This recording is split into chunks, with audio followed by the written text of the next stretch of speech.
கர்த்தருடைய பரிசுத்த நாமத்துக்கு ஸ்தோத்திரம். உங்கள் யாவரையும் ஆண்டவராக இயேசு கிறிஸ்துவின் இனிதான வல்லமையான பெரிதான நாமத்தினால நாங்கள் வாழ்த்துகிறோம். கர்த்தர் உங்கள் ஒவ்வொருவரையும் ஆசீர்வதித்து காப்பாராக.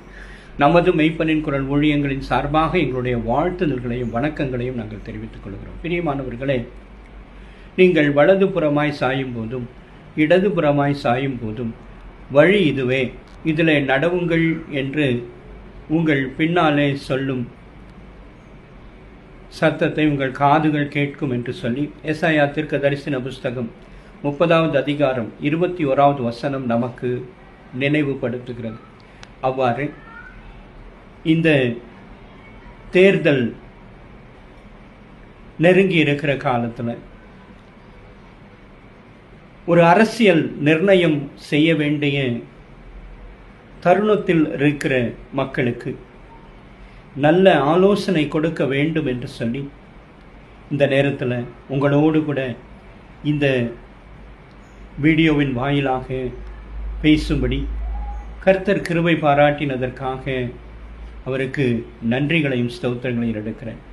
பிரியமானவர்களே, இன்றைக்கு நம்முடைய தமிழ்நாட்டின் தேர்தல் நேரம் நெருங்கிவிட்டது.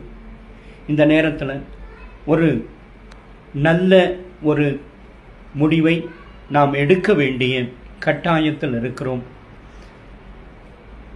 என்பதை நாம் முதலாவது புரிந்து கொள்ள வேண்டும். என்ன நிர்ணயம் செய்வது, என்ன முடிவெடுப்பது என்று சொல்லி நாம் ஒருவேளை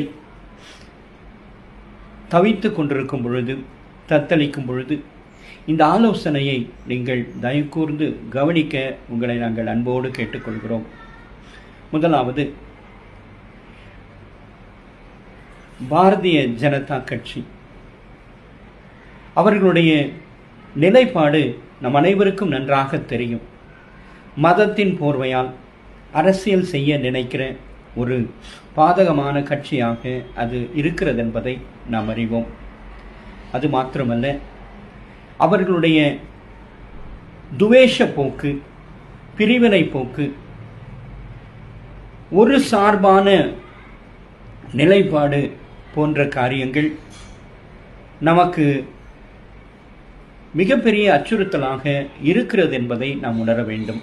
இதற்கு முத்தாய்ப்பாக ஒரு 4 நாட்களுக்கு முன்பாக பாராளுமன்றத்தில் நிகழ்ந்த அந்த நிகழ்வு உங்களுக்கு நினைவுபடுத்த நாங்கள் விரும்புகிறோம். பிரியமானவர்களே,